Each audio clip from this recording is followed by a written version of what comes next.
Hoje nós teremos a última aula sobre o tema pais e filhos. A última aula sobre esse tema. Se Deus quiser, estaremos estudando o livro de Tiago a partir de domingo próximo. Vamos abrir a palavra de Deus no Salmo 127. Salmo 127.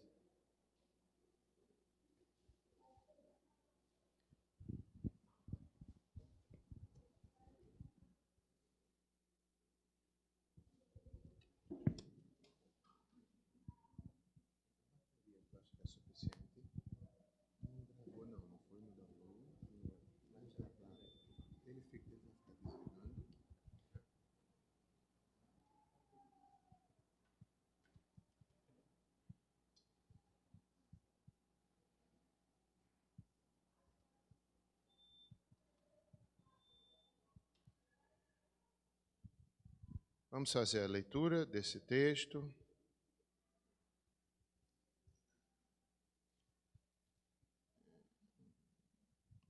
É um salmo de Salomão. Como já falei, última aula dentro do tema pais e filhos, pelo menos aqui na escola dominical.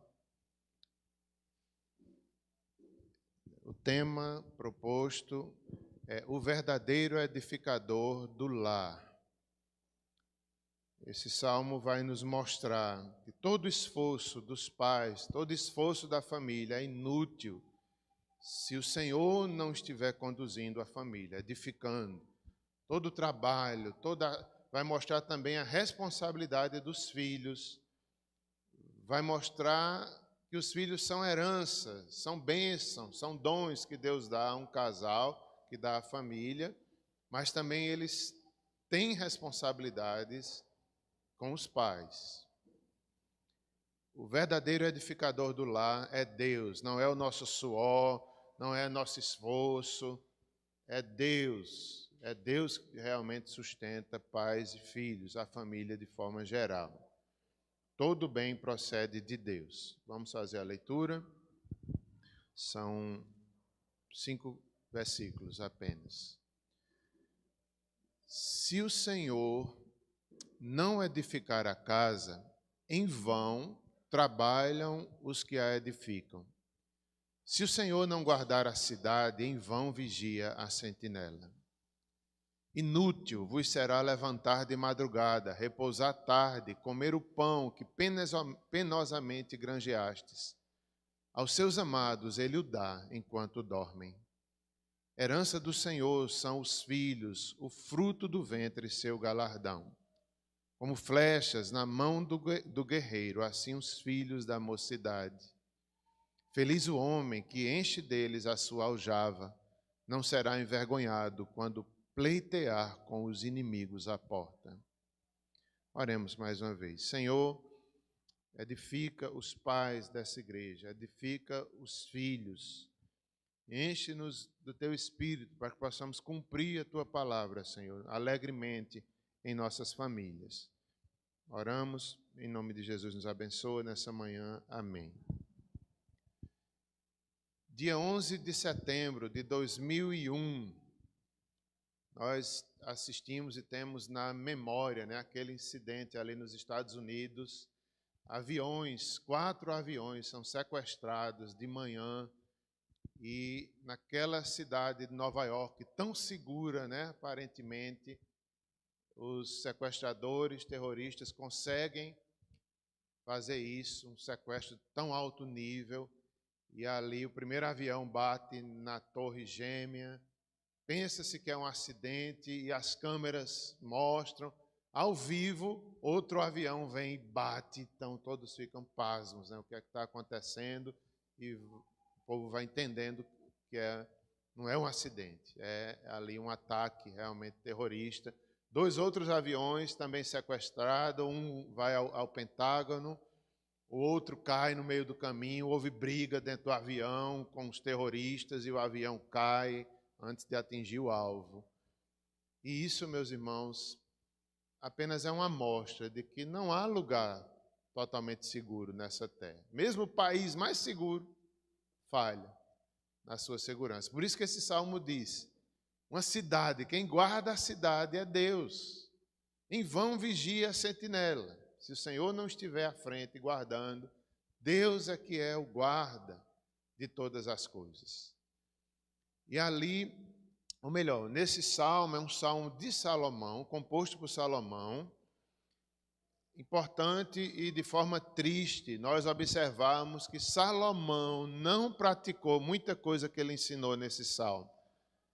Em uma época da sua vida, Salomão não cumpriu o que ele mesmo escreveu, inspirado pelo Espírito Santo. Quanta derrota Salomão teve como rei, na família, porque ele mesmo não praticou em uma época da sua vida, ele se afastou dessa sabedoria da palavra de Deus, e fica essa exortação para a gente. Nós não devemos nos afastar do padrão de Deus, porque Salomão se afastou uma época, mas ele voltou depois à consciência, ao temor de Deus, à sabedoria. É um cântico de romagem. Eles vinham cantando no caminho, até chegar em Jerusalém. Os judeus, eles vinham a Jerusalém pelo menos 3 vezes no ano. E alguns vinham de longe, vinham cantando, e era uma viagem às vezes perigosa. Caminho tinha ladrões, às vezes tinha perigos, estradas, né? Dificuldades naturais também. Enfim, eles chegavam seguros em Jerusalém. Só que Salomão aqui estava dizendo que a segurança de Jerusalém era Deus, não era a cidade, que era santa, que era milagrosa, que tinha o Rio Jordão, bebesse do Rio Jordão, que você estava seguro. Não, Salomão estava dizendo, a segurança, o caminho é perigoso, mas Jerusalém só é segura por Deus. Não é pela história da cidade, não é por outra característica que Jerusalém tenha, mas se Deus abençoar Jerusalém, ela estará guardada. E é verdade, quantas vezes Jerusalém foi saqueado, o templo foi destruído. Só é seguro até quando Deus estiver guardando. Não é uma mágica que existe ali em Jerusalém. Era isso que Salomão está dizendo. O caminho é difícil, mas até mesmo aqui dentro do templo, dentro da cidade, se Deus é que é o seu guarda. Não confie no templo, não confie na segurança, na beleza do templo. Confie no Senhor. O termo o pastor de Israel é encontrado no Antigo Testamento. Um exemplo é o Salmo 23, 4, quando diz: a tua vara e o teu cajado me consolam. O Senhor é meu pastor, não é? Davi dizendo, o Senhor é meu pastor e nada me faltará. E aqui no verso 4 ele traz uma palavra de segurança. O Senhor é a vara e o cajado. O bordão servia para combater os animais ferozes e o cajado direção ao rebanho, mostrando que Deus faz isso com o seu povo. Quando os inimigos nos atacam, o Senhor tem o seu bordão a nos defender. Naquele caminho, né? Naquele caminho a Jerusalém, era como se dissesse: Deus, se surgir um inimigo, o Senhor nos defenderá. O Senhor é o pastor, Ele é aquele que tem o bordão, a vara e também tem a direção para o seu povo. Outra expressão, o guarda de Israel. Que linda expressão, ele é o guarda do seu povo. O guarda de Israel está no Salmo 121, verso 24. Eis que não tosquenejará, nem dormirá o guarda de Israel. Profeta Elias, não é, falando ali sobre Baal e os falsos deuses, né? Às vezes, será que estão dormindo os falsos deuses? Não, o Deus de Israel não dorme. Ele aos seus amados ele dá enquanto dormem. Nós podemos descansar e o Senhor cuida de nós. Não dormirá o guarda de Israel. Nós devemos ter essa certeza. Nós temos um guarda, o guarda de Israel. Paulo ensinou isso. nas suas doutrinas, na revelação que teve do Evangelho de Cristo. Judas ensinou isso.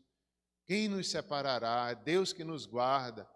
Judas, lá na sua carta, versos 24 e 25, ele diz que Deus nos levará seguro aos céus. Lá chegaremos com exultação, com alegria. Apesar da estrada ser dolorida, apesar de podemos chegar mancos, podemos chegar fracos, mas o guarda de Israel estará conosco até o fim. A doutrina da perseverança dos santos.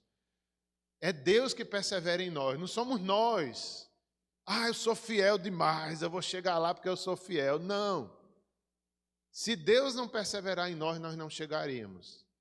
Mas é Ele que sustenta a nossa mão até o final. A gente pensa que é a gente. Eu sou fiel demais, eu jamais vou olhar atrás, jamais vou vacilar. Engano. Engano.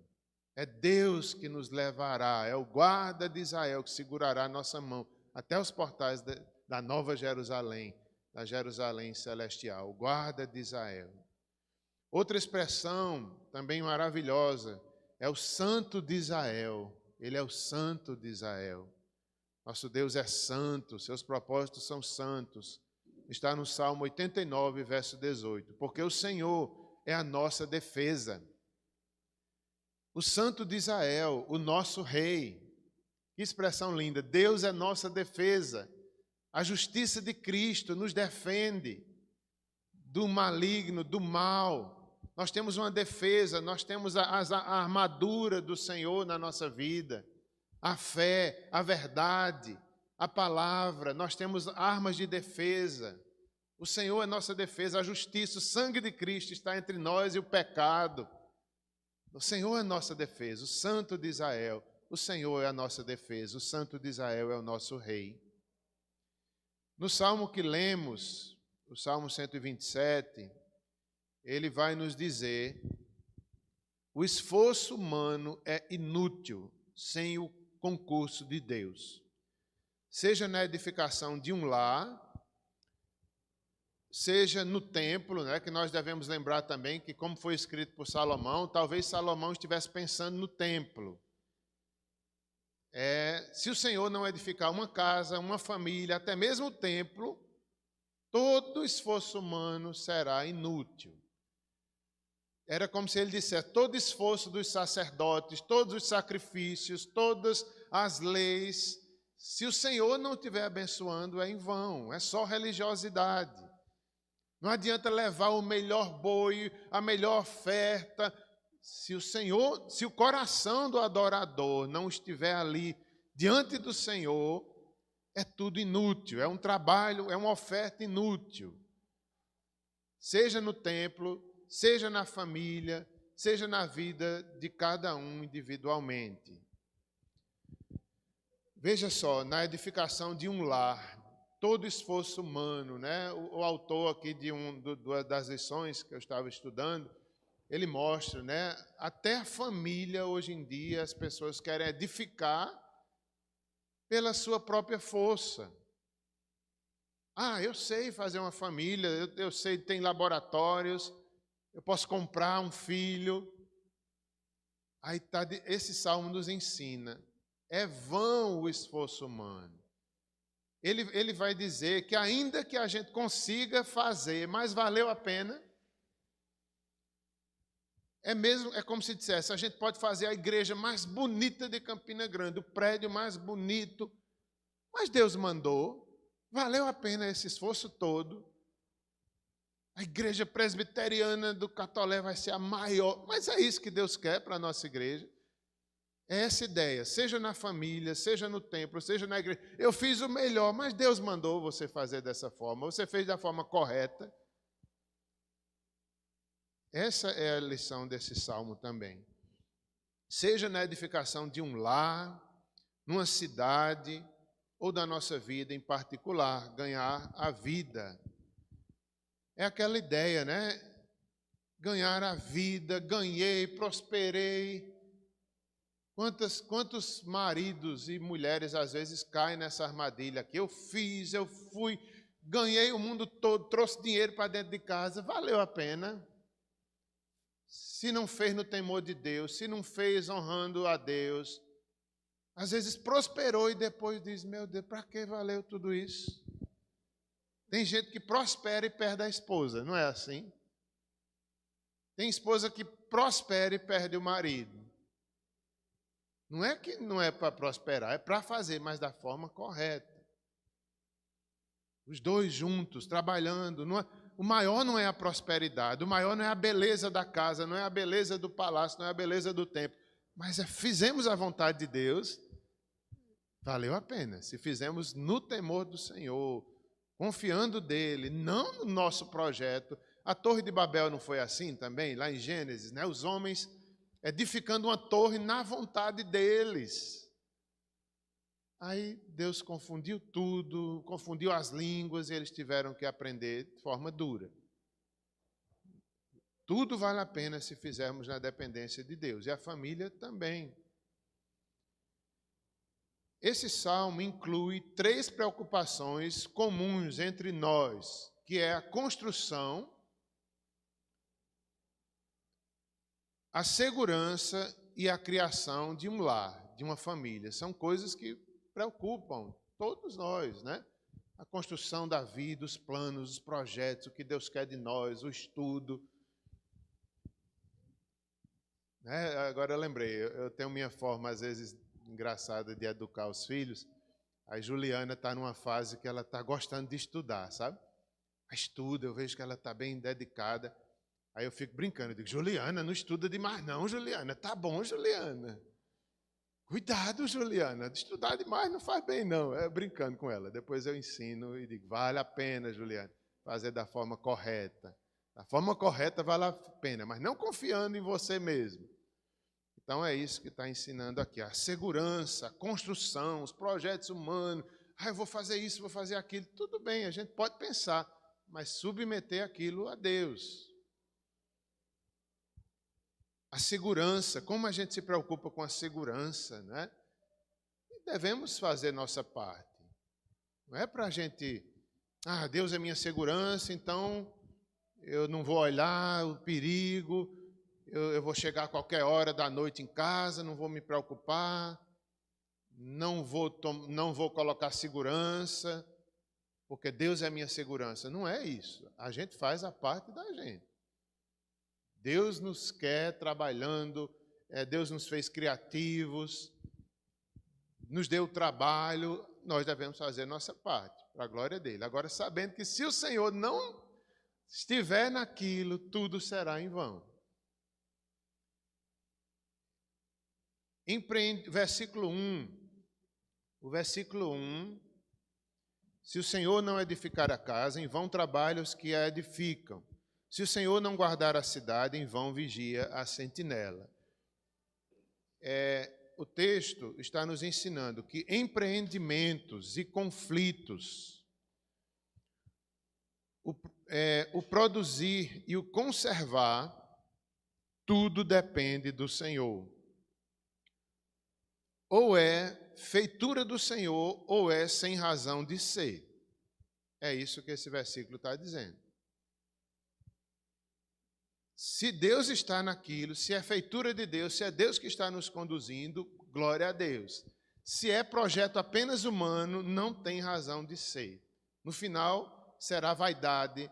No final, não teremos o contentamento. A gente pode ganhar tudo, realizar tudo, mas não tem o contentamento, a alegria do Senhor. Eu não sei se vocês já tiveram essa experiência. Eu lembro que eu já tive. Eu fiz do jeito que eu queria, prosperei, deu certo, mas faltou aquela paz no final. Eu digo, meu Deus. Né? Por quê? Porque foi feito na força humana. Agora, se a gente faz na dependência, na submissão, a gente tem a alegria do Senhor. Pode até o projeto não dar certo, mas você está seguro. Você tem a segurança de Deus na sua vida. E se der certo, você dá glória a Deus. Diz, foi Deus. Foi Deus. Que bom. Quão bom é viver dessa forma aqui, na dependência do Senhor. Tudo é sem razão, se não for feito assim. Se não for feito na dependência do Senhor, não tem graça. Seja a segurança, seja os conflitos da cidade, seja os empreendimentos humanos. Se o Senhor não guardar a cidade, em vão vigia a sentinela, não é? Até mesmo essa questão da pandemia. Se o Senhor não nos guardar, em vão vigiam os médicos, em vão vigia a ciência. Agora, nós vamos abandonar os médicos e a ciência? Também não é isso. Deus também permite. Então, veja que é difícil, a gente confunde às vezes, né? Então, a gente tem que ter a segurança em Deus, mas a gente vai ser irresponsável? Também não. É difícil. São as duas coisas, soberania e responsabilidade humana. Se o Senhor não guardar a cidade, em vão vigia as sentinelas, o prefeito, quem quer que seja. É Deus que guarda. Eu tenho orado por nossa cidade nesse sentido. Senhor, guarda-nos de nova onda da pandemia, nos guarda, dá sabedoria aos líderes, para que a gente não entre em pânico, para que a gente acerte, para que a gente tome decisões certas. Se o Senhor não livrar, será em vão. Se Ele quiser que a gente passe de novo, para poder aprender, a gente vai ter que passar. Mas Deus nos ajuda a confiar nele, não em nós mesmos. Seja nos empreendimentos ou seja nos conflitos da sociedade, nos conflitos da cidade, que todos nós passamos. Em vão é uma palavra muito forte aqui desse verso 1. É uma palavra fortíssima, né? Em vão, tudo é em vão, se não fizermos pela fé. Se não fizermos confiante no Senhor, diz duas vezes, veja que diz duas vezes, em vão trabalham os que edificam, né? A família, a casa, a igreja, em vão. E lá no finalzinho do verso 1 também diz, é em vão a sentinela, a vigia, se não for na dependência de Deus. É forte essa palavra, é vão. Parece com vaidade, mas não é a mesma palavra, é outra palavra parecida com vaidade. Tudo é vaidade, mas tudo é vão se não for feito pela fé. Verso 2, o verso 2, inútil vos será levantar de madrugada, repousar tarde, comer o pão que penosamente granjeastes. Aos seus amados ele o dá enquanto dormem. No verso 2, nós temos aí mais outras lições para a família, para os pais, para os filhos. Trabalhar, ainda mais, não é uma resposta adequada às vezes. Pode ficar sendo uma nova escravidão.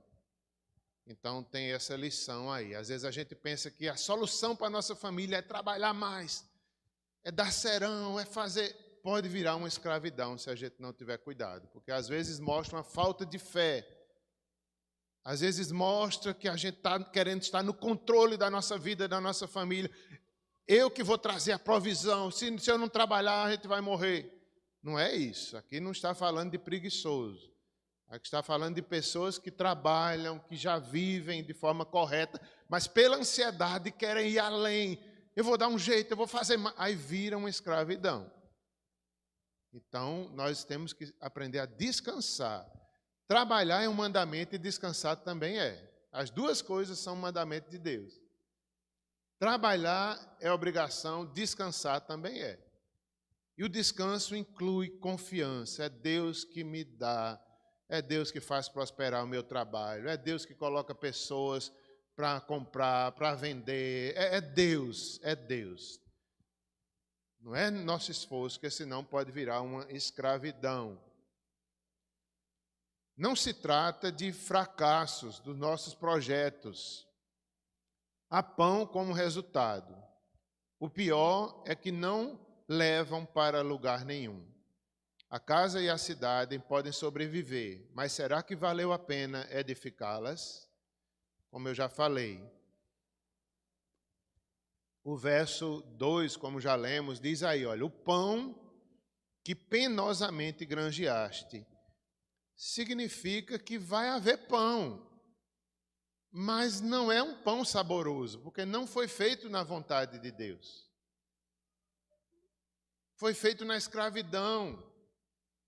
Foi feito, talvez, negligenciando a família, tomando o tempo dos filhos. Então é um pão que não é gostoso. Tem pão? Tem, mas é um pão que penosamente granjeaste. Significa, você vai fazer o que você quer, mas vai valer a pena? Você vai fazer, até que aprenda que Deus queria que você descansasse. Deus queria que você confiasse e fizesse a sua parte. É o que eu já falei no início. Às vezes a gente realiza o que quer. Eu vou fazer. Faz, consegue. Tem pão? Tem. Mas é um pão que não é edificado no Senhor. É um pão amargo, é um pão difícil. Valeu a pena edificar? A casa e a cidade ficaram lindas, mas valeu a pena? Esse salmo lembrava aos peregrinos que Jerusalém não era um lugar de proteção, de segurança mágicas. Tudo dependia do Senhor. Interessante que até hoje, nós vemos isso. Pessoas acham que Jerusalém é milagrosa. Tem gente que quer se batizar em Jerusalém, paga caro, vai numa caravana, traz água de Israel, como se o Rio Jordão é diferente de todos os outros. Não, gente. Como disse Tiel ontem, do Senhor é a terra e a sua plenitude. Toda a terra está cheia da glória do Senhor. Não devemos colocar uma mágica em Israel, na cidade, no país. Não.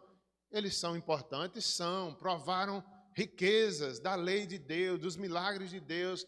É maravilhosa a história, nós não podemos negligenciar. Um povo abençoado, mas que rejeitou ao Senhor. Não há mágica, a segurança deles é o Senhor. Enquanto eles obedecem, eles estão seguros. Seja em Jerusalém, seja em Campina Grande, seja onde for, a segurança é o Senhor. Às vezes a gente não vê isso, como eu falei, Tem gente que traz a mala cheia de coisa para dar de presente. Então, não tem problema, desde que a gente faça da forma correta, Trouxe aqui uma lembrancinha para você. Normal. Se quiser se batizar em Jerusalém, não tem problema, mas é a mesma coisa. Porque é a fé, não é objetos, não é cidades santas, não é... Não. A segurança está no Senhor.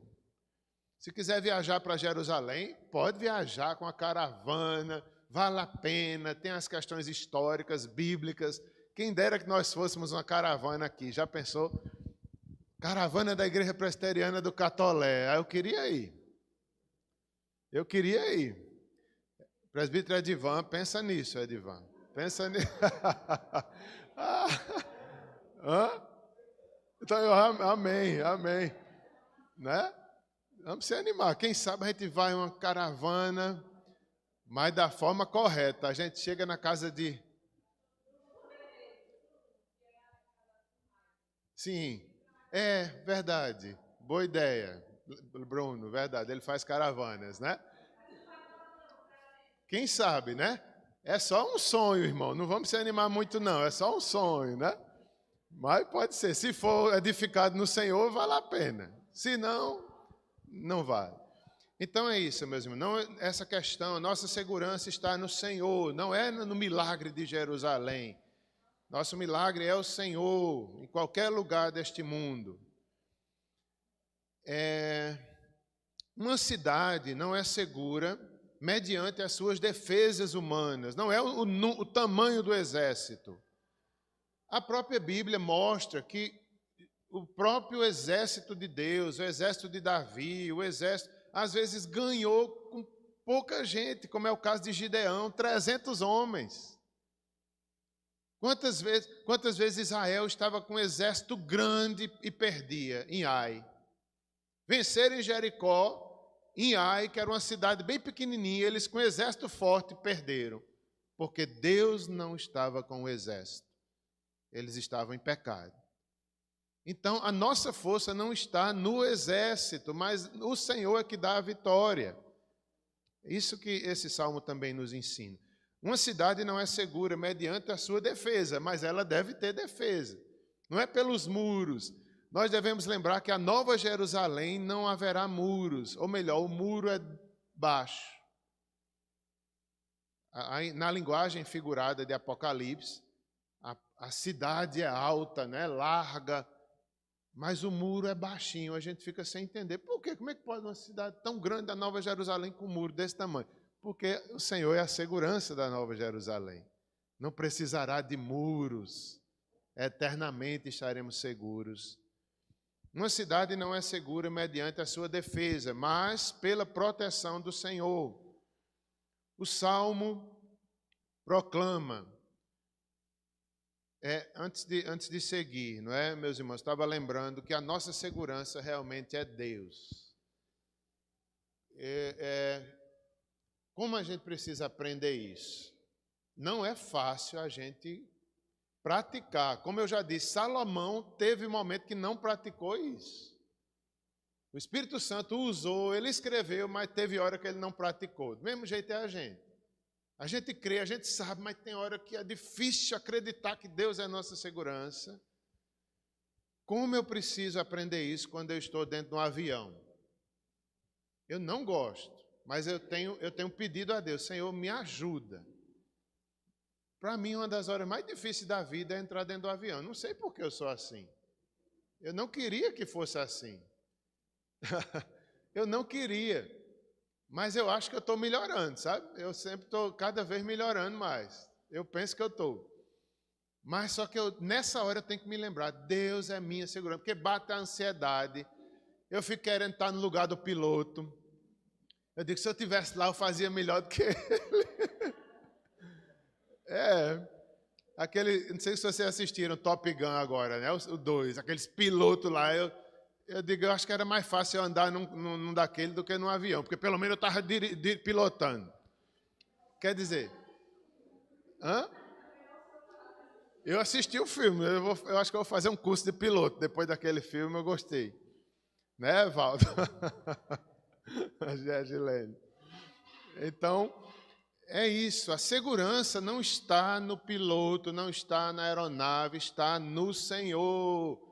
Mas é difícil acreditar, é difícil confiar, é difícil ficar quieto, é difícil dormir dentro do avião, mas eu consigo. Eu consigo. Oi.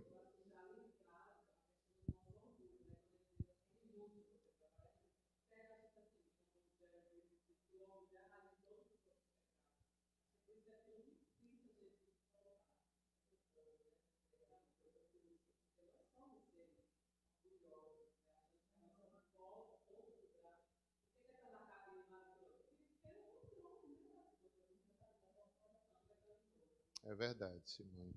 A gente quer controlar, a gente acha que, né? Meu Deus, me ajude. O Salmo proclama somente aquilo que é da parte de Deus é verdadeiramente forte. Veja que lição. Somente aquilo que é de Deus é seguro. Não é o nosso pensamento, a nossa ideia. Eu sei fazer. Não. Seguros são as promessas de Deus. É a única coisa segura nesse mundo.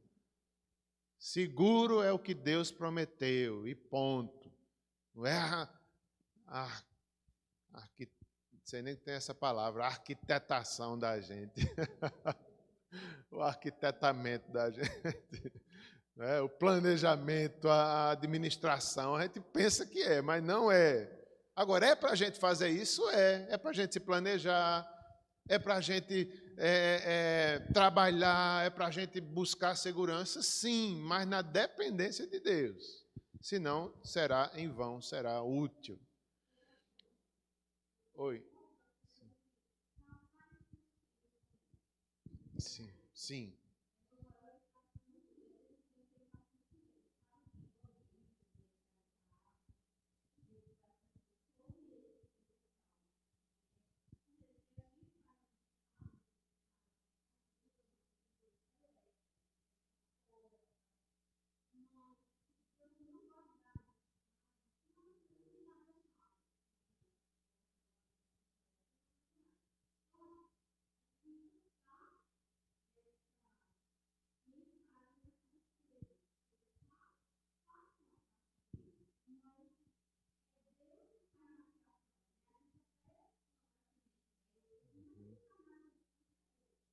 Verdade. Verdade. E muito bom a sua observação, principalmente no tema dessa lição de hoje. É pais e filhos. É a função dos pais ensinar isso aqui que a gente está vendo aos filhos. Verdade. Isso é muito prático, irmão. Seja na segurança, seja nos estudos, seja no trabalho. Não é? Eu tenho feito muito isso com minhas filhas mais velhas, que estão numa fase que estão amando estudar, trabalhando, não sei o que. Eu digo, espera aí, isso não é tudo na vida, não. Muito bem, parabéns, filho. Vai, eu quero ver seu progresso. Mas não é tudo, não. Cuidado, a sua segurança é o Senhor, a sua provisão vem de Deus. Deve ensinar isso aos filhos, desde pequenininho, até quando amadurecerem, que vão cuidar das suas próprias vidas, mas que aprendam. A segurança está no Senhor.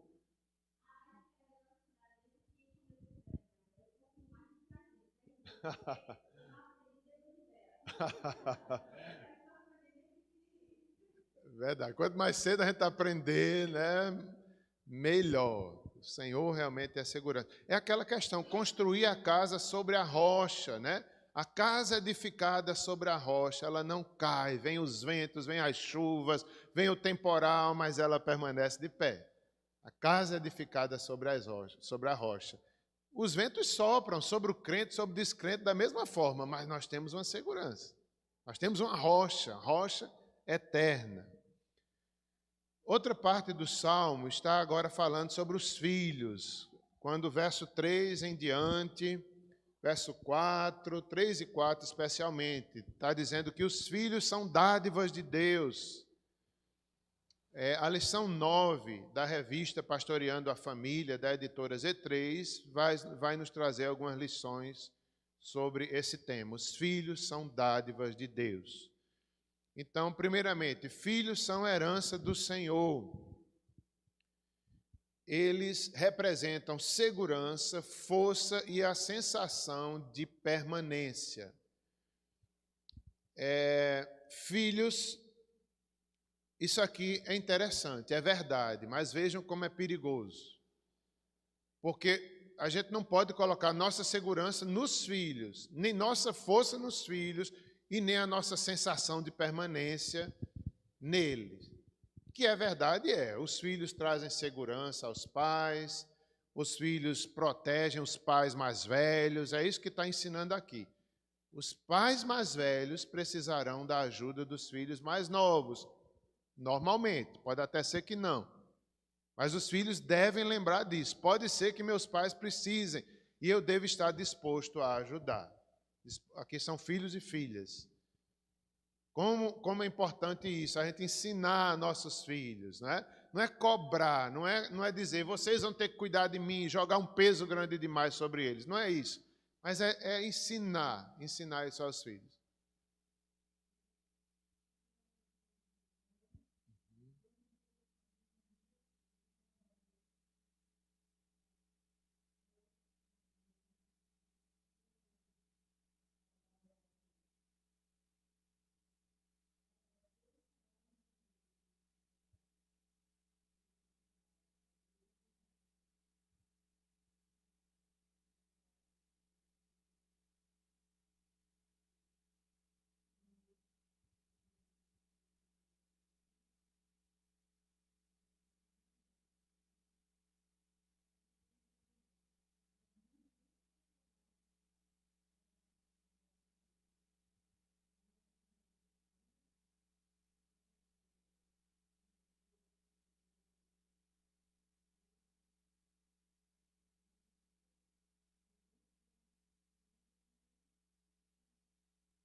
Eu entendo, irmã.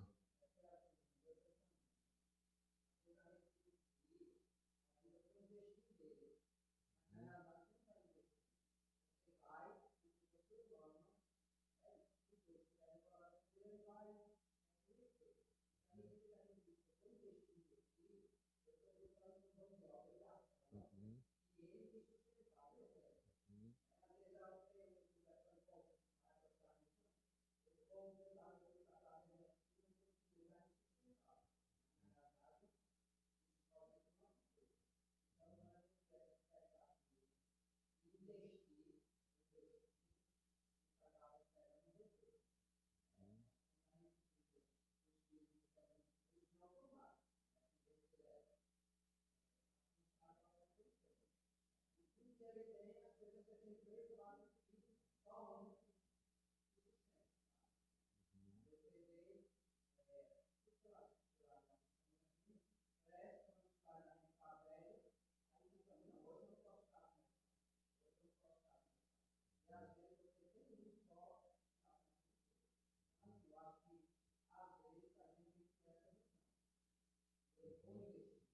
Exatamente.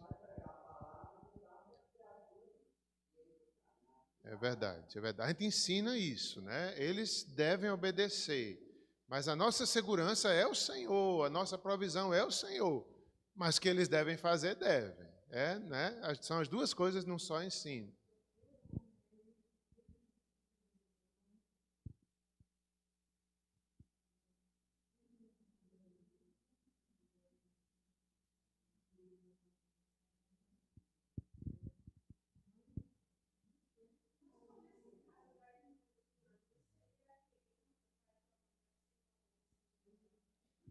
Sim, sim, tem. Também, também.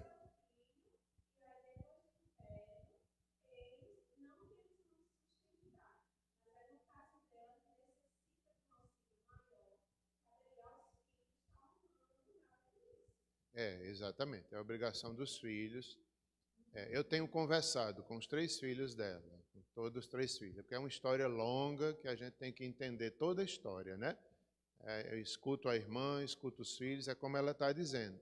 Então, é exatamente. Os filhos devem honrar pai e mãe. E a gente.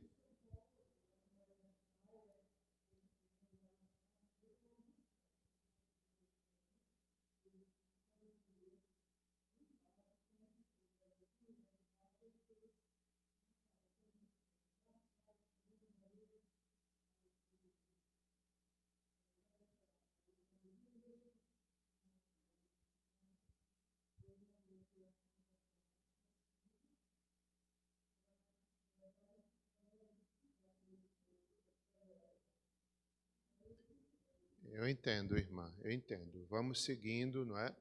Deus há de conduzir a senhora e sua família para cumprir esse salmo, realmente. Vamos lá. Filhos representam segurança, força e sensação de permanência, né? A família continua, a geração, a semente, a nossa descendência. A descendência é importante, é uma forma de crescer o povo de Deus, é a família de Deus crescendo, os crentes tendo filhos. Como a gente vive hoje um tempo que as pessoas querem ter poucos filhos, então tudo aqui a gente deve pensar. É importante aqui a descendência, mas lembrando que a segurança está em Deus, não é? No que os filhos podem nos dar no futuro. Filhos também são galardão, diz aí o texto. Primeiramente são herança, depois o fruto dos ventres, o fruto do ventre, também o galardão. São mais valiosos do que bens materiais. Muitos hoje dão a desculpa, né, que não querem ter filhos porque filhos interrompem carreiras profissionais promissoras, bagunçam o orçamento da família, alteram radicalmente o estilo de vida. E, como disse o autor aqui, depois de tanto dar trabalho, nem sempre saem do jeito que esperamos. Muitas vezes não ouvimos sequer um obrigado pai, obrigado mãe. Então, é verdade, há muitos filhos ingratos, há filhos que não reconhecem o que receberam, mas nós devemos entender, né, que ainda assim eles são valiosos, que nós devemos ensinar-lhes tudo isso para que eles não sejam ingratos, para que eles façam a parte deles com obediência ao Senhor. E essas desculpas realmente são muito verdadeiras, né? Às vezes a gente vê, não quero ter filho não, vai acabar com minha carreira, vai bagunçar o orçamento da família, prejudica a minha vida. Devemos ter cuidado. Se os casais não estão tendo filhos, por isso estão errados. Se eles não estão tendo filhos porque, né, tem medo disso aqui, porque não, eu quero ter uma vida segura, eu não quero filhos, aí estão errados. Então, não é que a gente vai julgar, nem determinar, vai ter 1, 2, 3 filhos. Não, cada casal tem a responsabilidade. Ninguém pode se meter na família de ninguém. Agora, se for por causa disso, por medo, ou por querer preservar a si mesmo, então eles estão errados. E também não quer dizer que casais que não tenham filhos estão amaldiçoados. Não. A ideia aqui é quanto mais filho, mais bênção. Realmente a ideia desse salmo é essa. Mas não quer dizer que o casal que não tenha filhos esteja em maldição. Não é isso. Temos que ter cuidado para não entender da forma errada. Porque, biblicamente falando, vários casais eram estéreis. Era Abraão e Sara, Isaac e Rebeca, Ana, Isabel, exatamente, Zacarias e Isabel, não é? Então vejam, né? Deus deu filhos a eles, a outros Deus não deu. Por isso que é perigoso a gente julgar, né? Pegar uma doutrina que é verdadeira, mas aqui está parte do ensino. A gente tem que ver o ensino geral das Escrituras, para não olhar apenas para um versículo e dizer, pronto, o casal que não tem filho está amaldiçoado. Não é assim, não. E a gente tem que entender também que tudo isso se cumpre no contexto judaico. Era uma alegria ter filhos. Por quê? Porque era a promessa feita a Abraão, não é? Que não tinha nenhum filho e nasceu Isaac. Então, olha para as estrelas do céu, Abraão, assim vai ser tua descendência. Olha para a areia do mar. Então, cada judeu, cada filho que nascia, glória a Deus, é nossa herança, é a promessa de Abraão se cumprindo. É o povo de Deus, é Deus abençoando o seu povo. Então tem um contexto histórico aqui também, que a gente deve entender. No contexto espiritual, toda promessa feita a Abraão se cumpre em Cristo, o descendente. O Espírito Santo é derramado. Filhos e filhas de Deus em Cristo Jesus. Tudo se completa, todas essas promessas são maiores e são plenamente cumpridas em Cristo. Irmã?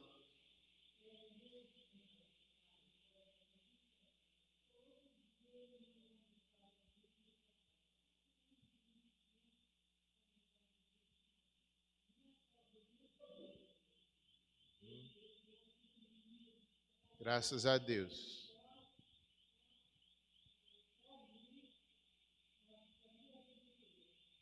Graças a Deus, irmã. Evaldo?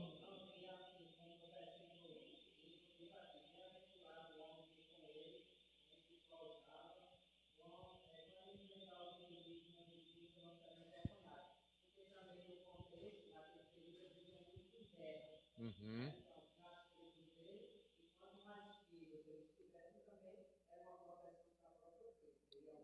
Isso. Exatamente. Vamos seguir um pouco, a hora já se adianta. Diz assim, verso 4 agora. Filhos são flechas, né? Esse contexto aí de guerra, talvez militar, como o irmão falou. Filhos são flechas. Flechas representavam o meio principal de defesa. Então, filhos representavam uma forma de proteção aos pais.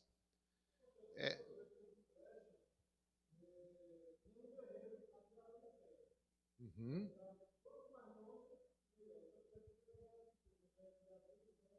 Uhum.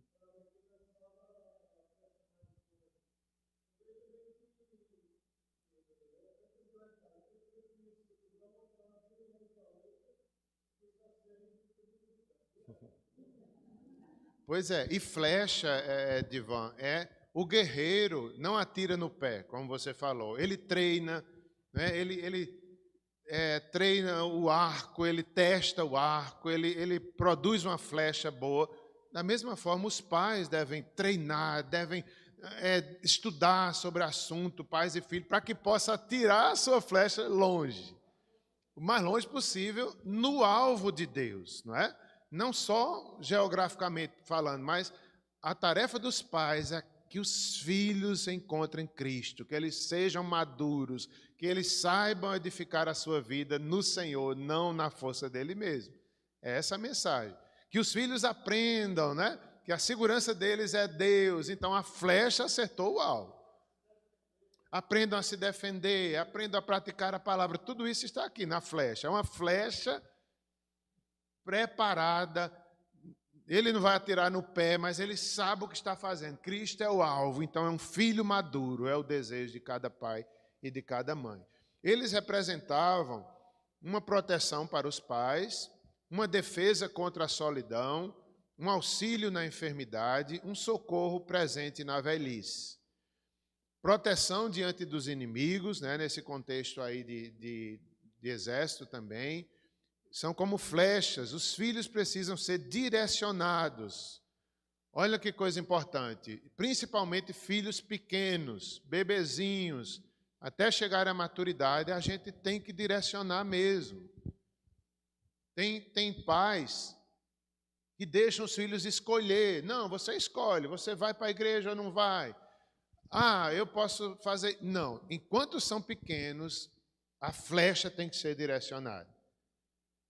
Não, filho, o correto é isso aqui. Claro que a gente vai ensinando, vai disciplinando. Não é dominando a força, não, mas é ensinando, é caminhando, é ensinando o caminho do Senhor, disciplinando, né, no equilíbrio, que a gente já viu aqui noutra aula. É o equilíbrio entre a autoridade e, ao mesmo tempo, a mansidão e o equilíbrio, mas direcionando.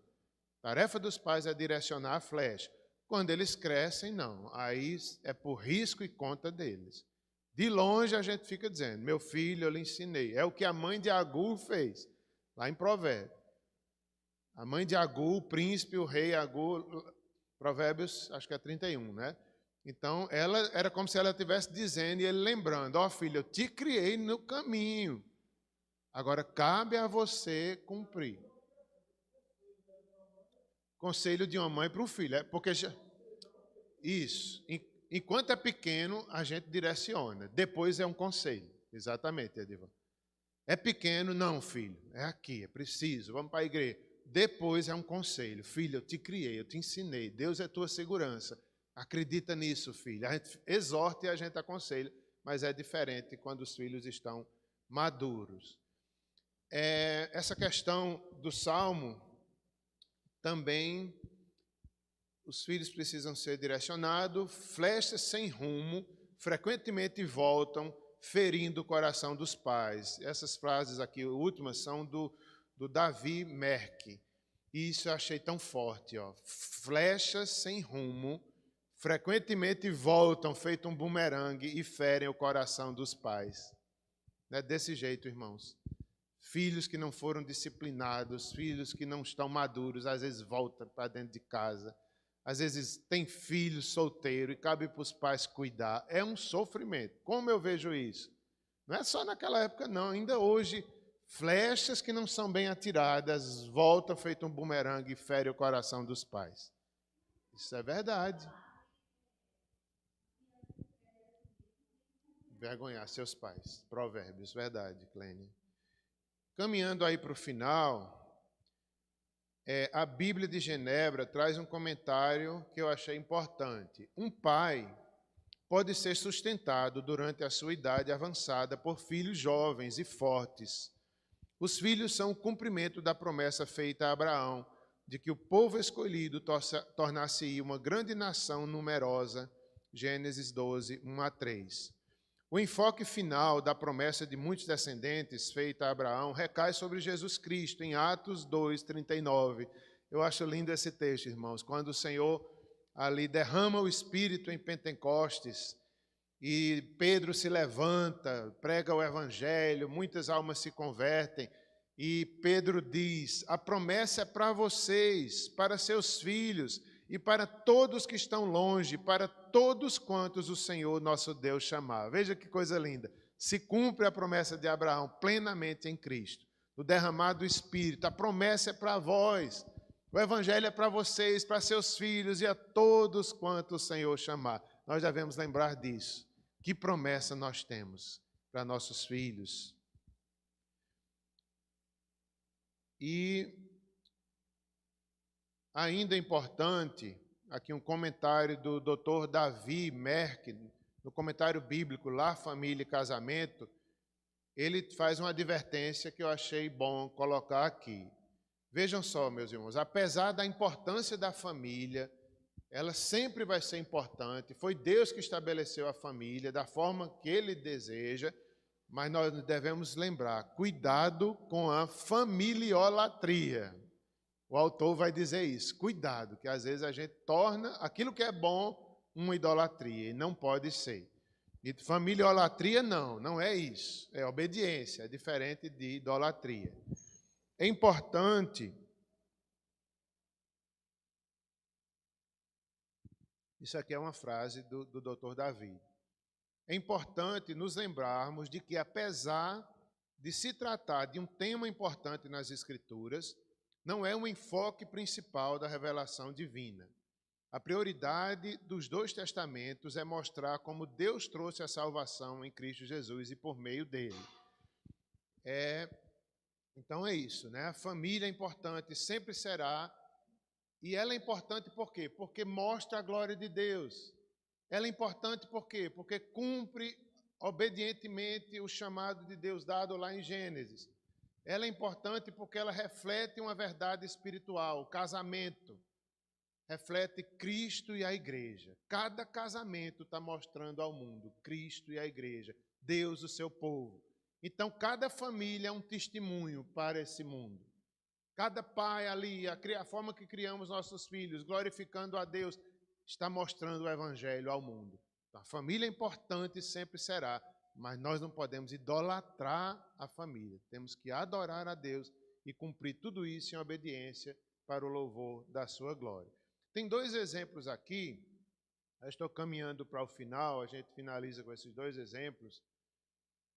Primeiramente é o exemplo tirado aqui do livro de Elise Fitzpatrick, no livro Ídolos do Coração. Veja o que nossa irmã Elise ensina. É uma mulher de Deus. Ela falando sobre família, sobre idolatria da família, como a gente tem que ter cuidado. Com todo tipo de idolatria, e na família não é diferente. Então ela diz aqui o exemplo negativo do sacerdote Eli.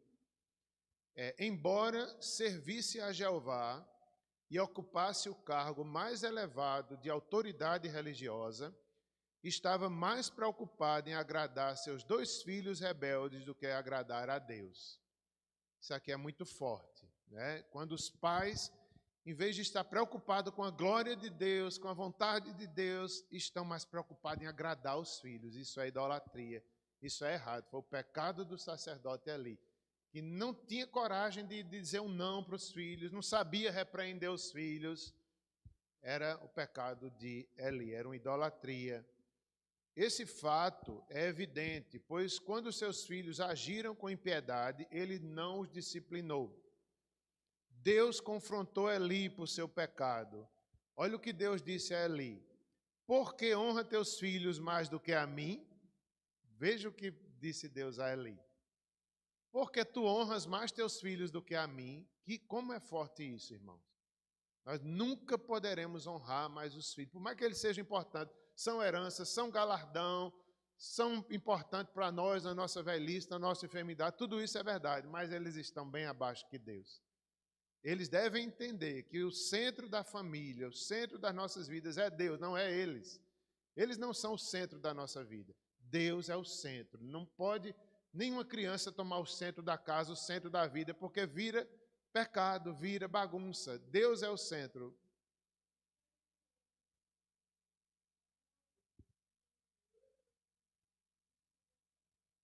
Isso, exatamente. Verdade, né? Família vem abaixo de Deus. Sim. Porque honras teus filhos mais do que a mim. 1 Samuel 2, 29. Ele preocupava-se mais em ter paz em seu lado do que ter paz com Deus. Isso aqui também é difícil de entender, né? Ele se preocupava mais com a paz imediata do que a paz com Deus. Cuidado para não entender da forma errada. A gente deve buscar, sim, a paz na família, a paz, mas não a paz quebrando os mandamentos de Deus. Não é? Às vezes é necessário quebrar a paz um pouquinho, dizer, não, está errado. Para que depois venha a paz de Deus sobre a nossa família. Tem hora que tem que dizer, não, está errado. Filho, você está errado, você vai ser disciplinado. Quebra a paz ali momentânea, para que venha uma paz duradoura. Porque às vezes a gente cai no pecado de Eli, né? Só quer que tudo vá bem. Não, vamos dar um jeito nisso, dar um jeito naquilo. Não tem problema nenhum, mas também está desonrando a Deus. Tem hora que às vezes é melhor um problema, mas que vai trazer a paz. Vamos resolver esse problema, vamos juntos, vamos orar, vamos. Tem hora que a gente não sabe nem o que fazer como pais. Mas vamos orar, filho, eu não sei nem o que fazer contigo. Né? Tem hora que a desobediência é tão grande que a gente não sabe nem o que castigo dá, nem o que fazer, mas eu não sei nem o que fazer contigo, filho. Eu vou orar, vamos juntos buscar a Deus, mas você está errado, você está. Não podemos ser como Eli. Tudo está bem, tudo está bem, tudo está bem, tudo está bem. Não. Agora, isso é perigoso, né? Porque senão a gente fica o extremo. Não, é aquele pai que tudo está errado, tudo está errado. Aí é um pai opressor também, um pai e a mãe. Não é isso que a gente está falando, é o equilíbrio. É o equilíbrio da bondade e da justiça, da misericórdia, as duas coisas juntas. E Eli falhou nisso. Inclusive, Lucas 14, 26, é outro versículo difícil, se a gente não tiver cuidado, poderemos interpretar da forma errada.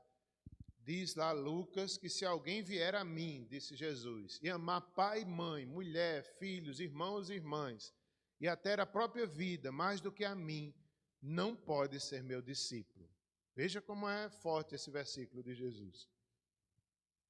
O amor a Deus é maior do que amor a pai, mãe, filhos, irmãos, até a nossa própria vida.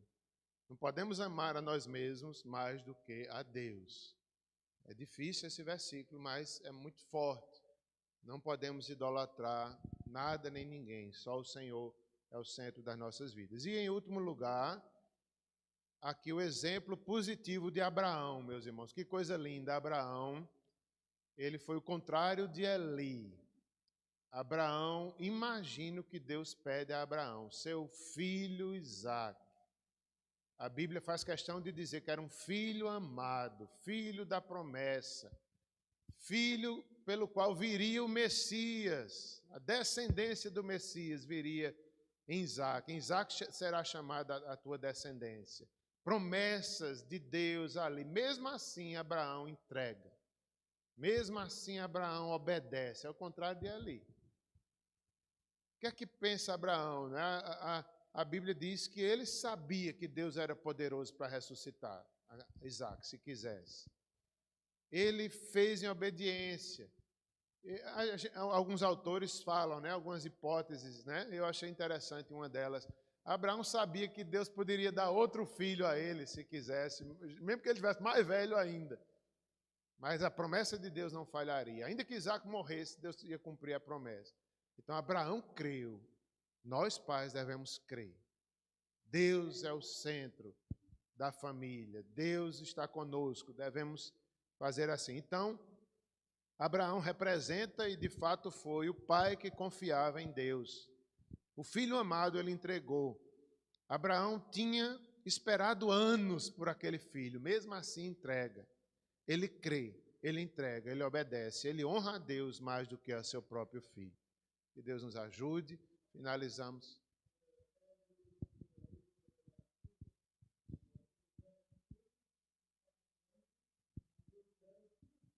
Exatamente. Os filhos de Eli.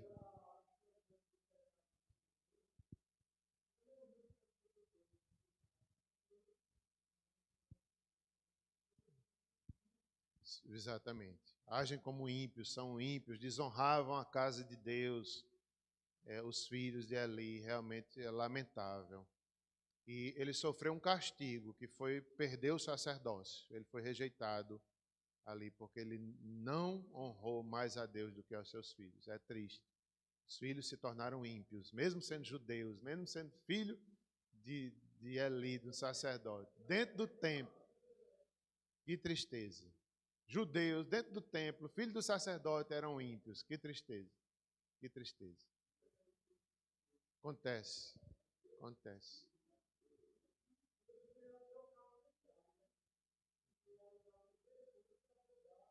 As brasas, a carne. O altar. Isso aí. Sim.